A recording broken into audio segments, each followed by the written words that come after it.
Hello and नमस्कार to every student. आज के सेशन में हम स्टार्ट करेंगे सेक्शन ई में सम नंबर 7 एंड 8। ध्यान से सुनो, आज का सेशन जो होने वाला है ना, वो बहुत ही इंपॉर्टेंट सेशन होने वाला है और एग्जाम के अंदर आपको जहां लिखना है वहां लिख लो। कोई भी स्कूल हो, ये सम तो पूछेंगे ही पूछेंगे एग्जाम के अंदर। तो ये इंपॉर्टेंट सेशन है हमारे लिए। ये सेशन थोड़ा हमारा लेंथी होगा लेकिन इंपॉर्टेंट भी है साथ में, ठीक है। वैसे तो कुछ डिफिकल्ट होता नहीं हमारे लिए, सब कुछ इजी है। थोड़ा ध्यान देना, समझ जाओगे आपको। चलो स्टार्ट करते हैं। सबसे पहले the sum and the product, पहले दिया है product of 3 consecutive number in a geometric progression 31 एंड 125 रिस्पेक्टिवली। Find the 3 numbers. कितने नंबर दिए? 3। यहां 3 नंबर्स भी हो सकते हैं, 4 नंबर भी हो सकते हैं, 5 नंबर भी हो सकते हैं। मैंने थियरी वाले सेशन के अंदर आपको डिटेल्स के साथ मैंने कॉन्जिक्यूटिव आपको समझाया था, ठीक है। तो वो हमें फाइंड करना है। तो यहां 2 चीज बताइए, सम एंड प्रोडक्ट। प्रोडक्ट का मतलब होता है मल्टीप्लीकेशन और सम का मतलब होता है एडिशन, ठीक है। 3 consecutive नंबर दिया है, ठीक है। चलो स्टार्ट करते हैं। जो बताया उसी तरह से हम लिखेंगे। तो सबसे पहले हम करेंगे कैलकुलेशन प्रोडक्ट का। चलो लिखते the product of 3 consecutive number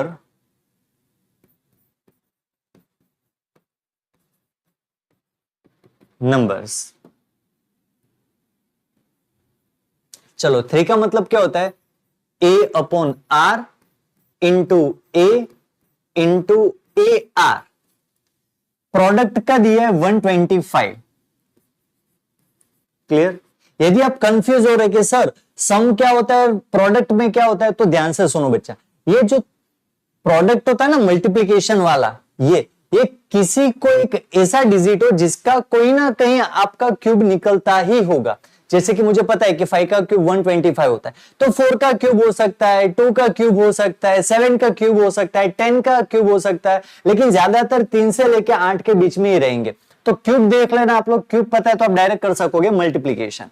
उसी तरह से यहां सम दिया है। कई बच्चे रट लेते हैं कि सर सम होता है वो छोटी वैल्यू होती है और जो प्रोडक्ट होते हैं वो बड़ी वैल्यू होता है। वो अपने अपने हिसाब से सेट कर लेते हैं, ठीक है। अदरवाइज सम तो पहला ही है और प्रोडक्ट सेकंड वाला है।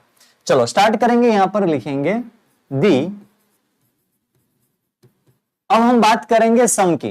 दी sum of the 3 consecutive numbers. चलो सम बताए तो हम करेंगे क्या? सम करेंगे A R plus A plus A R. Addition कितना दिया है? यहां पर 31 दिया है, तो यहां लिख देंगे 31। चलो स्टूडेंट यहां तक क्लियर एकदम? कमेंट में लिख दो सर एकदम इजी सम है, कुछ डिफिकल्ट है ही नहीं है सम के अंदर, कुछ नहीं है। Multiplication multiplication, addition addition. अब करना है क्या है? देखो यहां पर मल्टीप्लीकेशन है तो आर आर कट कर देंगे। तो ए कितनी बार है? 3 बार है, और यहां लिख देंगे हम 125। और हमें क्या करना है? इंडेक्स और बेस दोनों सेम करना है। तो हम क्या करेंगे? यहां पर ए का क्यूब कर देंगे। किसका क्यूब 125 होता है? तो क्या 5 का क्यूब होता है। तो यहां मैंने क्यूब क्यूब आपको समझाने के लिए मैंने कट किया है, ठीक है। चलो तो यहां a इज इक्वल टू कितना हो जाएगा? हमारा 5 हो जाएगा। यही वैल्यू हमें यहां पर रखनी है, ठीक है। चलो तो सबसे पहले हम क्या करेंगे? इसका हम एलसीएम निकाल दें। a प्लस आर को मल्टीप्लाई करेंगे यहां पर, तो क्या होगा? A R plus A R को यहां पर मल्टीप्लाई करेंगे तो क्या हो जाएगा? A R square is equal to हो जाएगा 31। और यहां सबको डिनोमीटर में हम लिखेंगे आर लिखेंगे। क्या लिखेंगे? आर, क्योंकि हमने एलसीएम क्या लिया है? अभी डिवाइड है, सामने जाएगा तो क्या हो जाएगा? मल्टीप्लाई। तो a plus A R square is equal to 31 आर। अब a की जगह हम क्या लिखेंगे? 5 लिखेंगे। तो आप लिख सकते हो यहां पर put on a is equal to 5। चलो a की जगह क्या करना है? हमें सिर्फ 5 लिखना है। तो यहां लिखेंगे हम 5 plus 5r plus 5r square is equal to 31r। चलो क्लियर यहां तक, एकदम इजी है। चलो अब ये 31r को यहां पर ले आएंगे तो वो क्या हो जाएगा, माइनस हो जाएगा। चलो हमारे पास स्पेस है ही, तो यहां करते हैं हम लोग आगे का 5 plus 5r plus 5r square is equal to 31r। इस तरह कहीं मिला था ना हमें यहां पर 5r स्क्वायर 31r। ओके चलो यहां से कंटिन्यू करते हैं, r को यहां पर ले लेंगे 31 को, तो क्या होगा 5 plus 5r minus 31r plus 5r square is equal to 0। चलो अब एक सीक्वेंस में हम सेट कर देते हैं पॉलिनोमियल के हिसाब से। चलो पहले स्क्वायर वाला लिखते हैं हम लोग। चलो लिखो 5r स्क्वायर, 31 में से 5 माइनस करेंगे तो कितना बचेगा 26। चलो कैलसी के अंदर कर लेते एक बार, फिर भी 5 माइनस होगा हमारा 31 तो कितना होगा minus 26r plus 5 is equal to 0। चलो यहां तक तो सबको समझ में आ जाता है, ऐसा कुछ है नहीं, बहुत ही इजी है। चलो अब यहां मैं आप लोगों को एकदम इजी ट्रिक से यहां मैं आप लोगों को सिखाऊंगा किस तरह से फैक्टराइजेशन निकालना। देखो स्टूडेंट, फर्स्ट हमारा है 5 एंड लास्ट में हमारा 5। ध्यान से समझना, ये स्टेप ही इंपॉर्टेंट है हमारे लिए। फर्स्ट एंड लास्ट जो भी दो हमारे पास वैल्यू है उसको करना है मल्टीप्लाई। चलो 5 5 कितना हो जाएगा हमारा 25 हो जाएगा। अब 25 तो हमारे पास है, अब 25 जो जो टेबल के अंदर आते हैं ना वो हमें लिखना है। चलो तो हम स्टार्ट करते हैं पहले। 25 वन जा कितना होता है 25, 25 वन जा 25, फिर क्या होता है 5 5 जा 25। चलो फिर क्या होता है, फिर कुछ नहीं होता। अब हमें लाना क्या है, हमारे पास ये सारे रिजल्ट आए, हमें लाना है -26। प्लस माइनस आपको जो करना है करो, लेकिन मुझे चाहिए -26। तो 26 कैसे मिलेगा, तो -25 -1 कितना हो जाएगा -26। तो बस हमें मिल गया ये हमारा रिजल्ट। अब ये रिजल्ट को यहां हमें लिखना है 26 की जगह, first and last as it is लिख देंगे हम। चलो तो यहां लिखेंगे 5r square as it is, -26 की जगह हम क्या लिखेंगे -25r minus 1r and last as it is. चलो क्लियर। अब यहां हम कॉमन निकालेंगे। चलो कॉमन निकालो, तो यहां कॉमन क्या निकलेगा 5r, तो ब्रैकेट में बचेगा r माइनस 5। ये तो आप लोगों को आता है, ये एकदम इजी है। यहां कुछ कॉमन नहीं निकलता तो डायरेक्ट -1 निकालते। फर्स्ट में r प्लस माइनस क्या हो जाएगा minus is equal to 0, minus minus क्या हो जाएगा प्लस हो जाएगा, और ये दो ब्रैकेट सेम ही होने चाहिए। चलो 2 बार मिला, हम लिखेंगे 1 बार। कौन से दो, ये दो सेम ही मिलते हैं हर एक सम के अंदर। जब फैक्टराइजेशन निकालते हो ना तो मैंने 1 बार लिख दिया, बाकी जो दो वैल्यू है उसको हम अलग ब्रैकेट में लिखेंगे 5r minus 1 is equal to 0। चलो अब यहां करेंगे r minus 5 is equal to 0 या फिर 5r minus 1 is equal to 0। चलो r सामने जाएगा तो क्या हो जाएगा +5 हो जाएगा। यहां पर क्या होगा 5r is equal to 1, minus है तो प्लस, और ये मल्टीप्लाई है तो सामने जाएगा तो डिवीजन में। चलो हो गया कंप्लीट। तो ये हमें मिला r5 एंड 1/5। अब देखो स्टूडेंट्स, यहां हमें ये नहीं पूछा था कि फर्स्ट स्टेप हमारा फर्स्ट टर्म क्या है, a क्या है हमारा 1/5 r क्या है, वो नहीं पूछा इन लोगों ने। ठीक है, इन लोगों ने पूछा है 3 कॉन्जिक्यूटिव नंबर क्या है, तो यहां हम लिखेंगे 3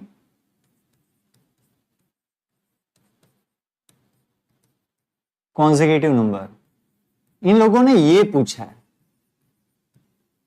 चलो स्टार्ट करते हैं। सबसे पहले 3 कॉन्जिक्यूटिव नंबर a/r a/r, यहां पर सेम एज a/r a/r। अब कई स्टूडेंट्स बोलेंगे सर आपने 2 बार क्यों लिखा है, तो देखो स्टूडेंट्स यहां हमारे पास r 2 बार है ना, तो हम 2 बार लिखेंगे। चलो तो सबसे पहले r तो कॉमन ही हमारे पास a5, यहां पर भी 5 रहेगा। यहां पर हमारे पास r इज इक्वल टू 5 है, और यहां पर r इज इक्वल टू कितना हमारे पास 1/5 है। चलो वैल्यू रखते जाना है सिर्फ। चलो पहले क्या करेंगे, 5 डिवाइड बाय 5, क्या आंसर मिलेगा 1। यहां पर 5, यहां पर हम करेंगे 5 इंटू 5, तो क्या हो जाएगा 25। क्लियर। बस यहां ए की वैल्यू कितनी है 5 है, यहां डिवाइड में करेंगे 1/5, डिनोमीटर का डिनोमीटर न्यूमरेटर में जाएगा, तो क्या होगा 5 इंटू 5 डिवाइड बाई 1, तो आंसर हो जाएगा हमारा 25। चलो ए यहां पर क्या करेंगे 5 इंटू 1/5, 5 5 कट, तो आंसर हमें क्या मिलेगा 1। तो स्टूडेंट्स सम हमारा खत्म, इन लोगों ने जो पूछा था वो हमारे पास है। हेंस 3 consecutive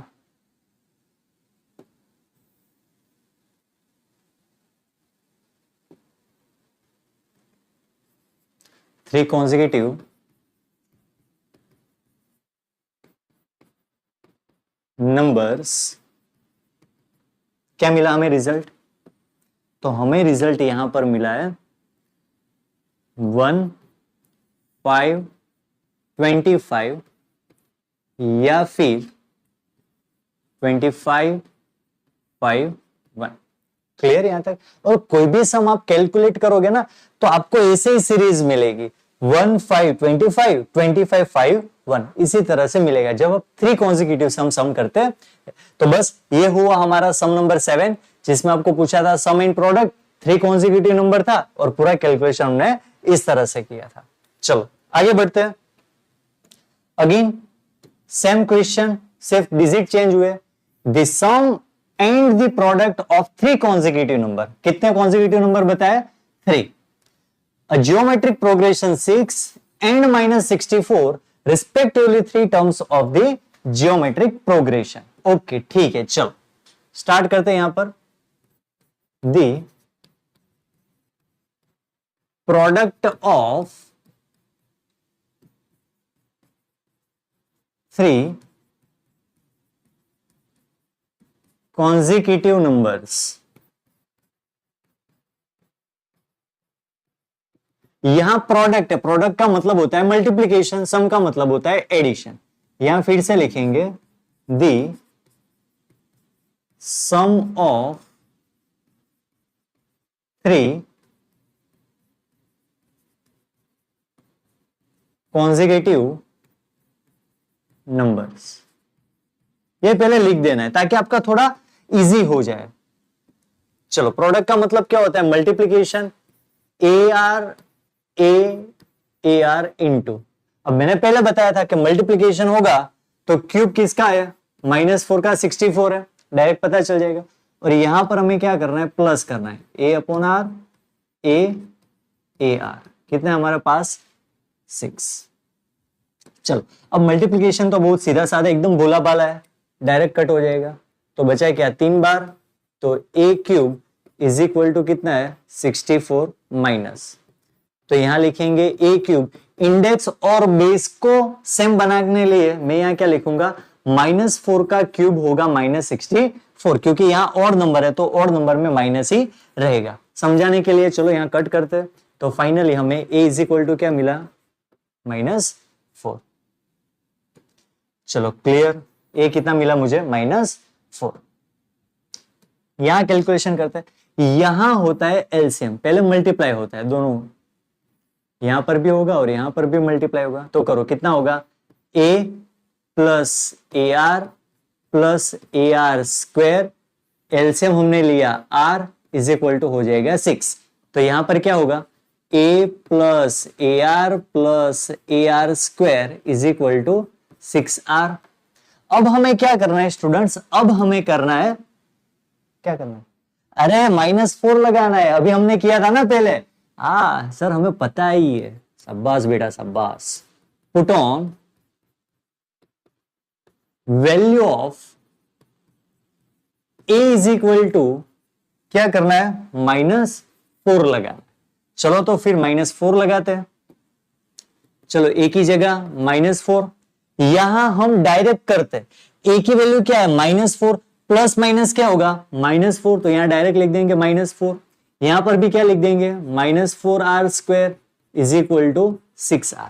ये प्लस है, यहां पर आएगा तो क्या होगा, माइनस होगा, लेकिन वो करेंगे हम नए पेज में। चलो कितना है पहले, -4 -4r -6r -4r² is equal to 0। समझ गया ना बच्चे, क्या किया मैंने, ये 6r जो प्लस था मैंने यहां ले लिया, तो हो गया हमारा माइनस। चलो माइनस कॉमन निकाल दो तो क्या होगा, 4 माइनस माइनस क्या हो जाएगा, प्लस हो जाएगा। ठीक है, तो यहां पर लिखते हैं +4r +6r +4r² is equal to 0। अब एक पैटर्न के अंदर हम सेट करते हैं, 4r² plus 6 + 4 10r + 4 is equal to हो जाएगा हमारा 0। अब यहां देखो स्टूडेंट्स, दो तरीके हो सकता है, एक तो होता है हमारा डिवाइड 2 कर दो, डिवाइड 2 से कैलकुलेशन करोगे तो 2r + 5r + 2 इस तरह से भी कैलकुलेट कर सकते हो, और सीधा सीधा कैलकुलेशन करना है तो आप सीधा सीधा भी कैलकुलेशन कर सकते हो। चलो यहां मैंने सिखाया था लास्ट सम के अंदर 4 4 जा कितना होता है हमारा 16। चलो स्टार्ट करते हैं, सबसे पहले 16 1 जा 16, 4 4 जा 16, 8 2 जा 16। चलो और आता है 16, हमें लाना है क्या है, -10 लाना है, +10 लाना है।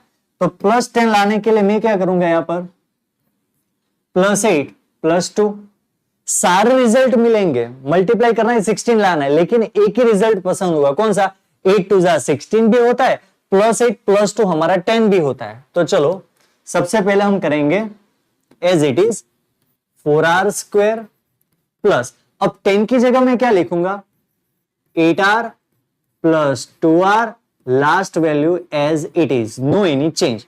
अब यहां हम करेंगे कॉमन, चलो फर्स्ट में क्या निकलेगा 4r, तो r प्लस क्या बचेगा 2, यहां पर क्या कॉमन निकलेगा +2, तो ब्रैकेट में r + 2, वो तो पता है ना, स्टैंडर्ड 9 10th के अंदर आप करके आए हो, 2 2 जा क्या होता है 4, 2 × r क्या होता है 2r, 4r × 2 कितना होता है 8r, उसी तरह से। और ये दो ब्रैकेट सेम ही मिलते हैं, तो यहां लिखेंगे r + 2 और बाकी के जो बचे उसको लिख देंगे एक ब्रैकेट में, 4r + 2 इज इक्वल टू क्या हो जाएगा हमारा 0। चलो अब यहां क्या करेंगे, r + 2 इज इक्वल टू 0 और 4r + 2 इज इक्वल टू 0। चलो यहां पर क्या होगा, r इज इक्वल टू -2 हो जाएगा, और यहां पर 4r, ये 2 प्लस है, सामने माइनस होगा, r is equal to -2 divide by 4, तो r कितना होगा हमारा 2 1 जा 2, 2 2 जा 4। क्लियर स्टूडेंट, यहां तक एकदम क्लियर है। तो ये हो गया हमारा r, r यहां 2 मिला है, -2 एंड -1/3। अब क्या करना है, तो यहां हमें करना है 3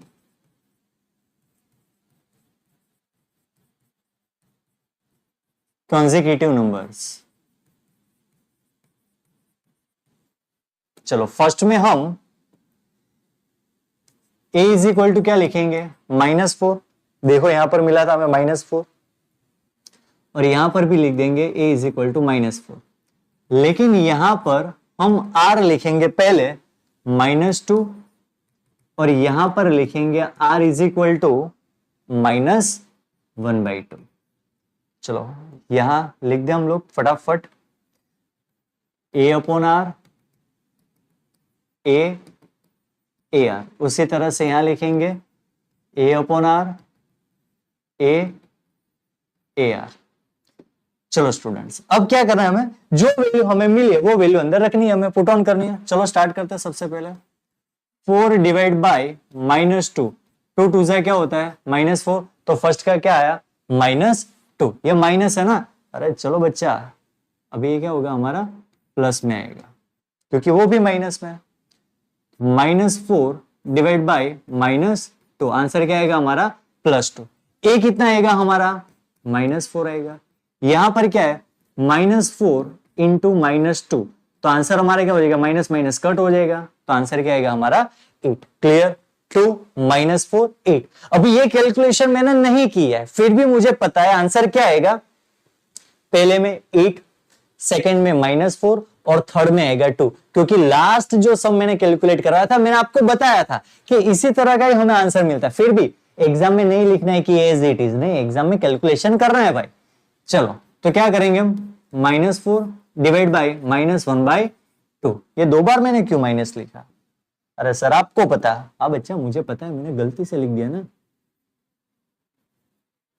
चलो डिनोमीटर का डिनोमीटर कहां चला जाएगा, न्यूमरेटर में, तो -4 इंटू क्या हो जाएगा, -2, तो आंसर क्या हो जाएगा हमारा 8 हो गया। चलो a एज इट इज लिख देते हैं -4।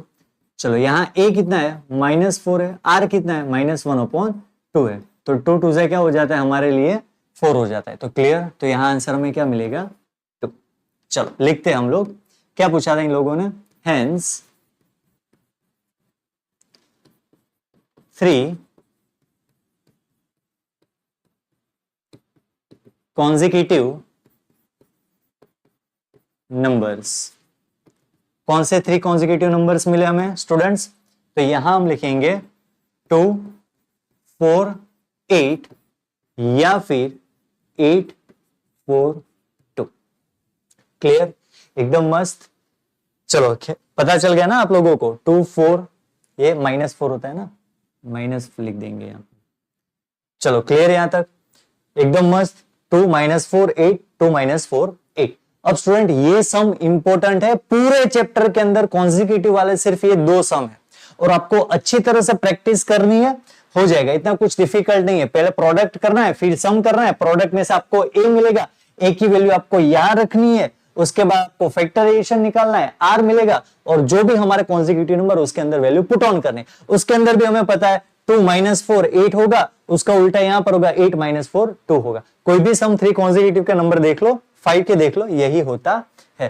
तो स्टूडेंट्स ये सेशन बहुत ही इंपॉर्टेंट है, थोड़ा हमारा सेशन लेंदी हुआ है लेकिन इंपॉर्टेंट ही है। लेकिन प्रैक्टिस करते रहना, सम हो जाएंगे। 2-3 बार कैलकुलेट कर लो, 2-3 बार वीडियो अच्छी तरह से देख लो, प्रैक्टिस करो, क्लियर हो जाएगा। तो फ्रेंड्स अब छोटे छोटे सम जो बाकी है वो हम कर लेंगे नेक्स्ट सेशन में। तब तक के लिए सभी फ्रेंड्स को, स्टूडेंट्स को bye bye, have a nice day.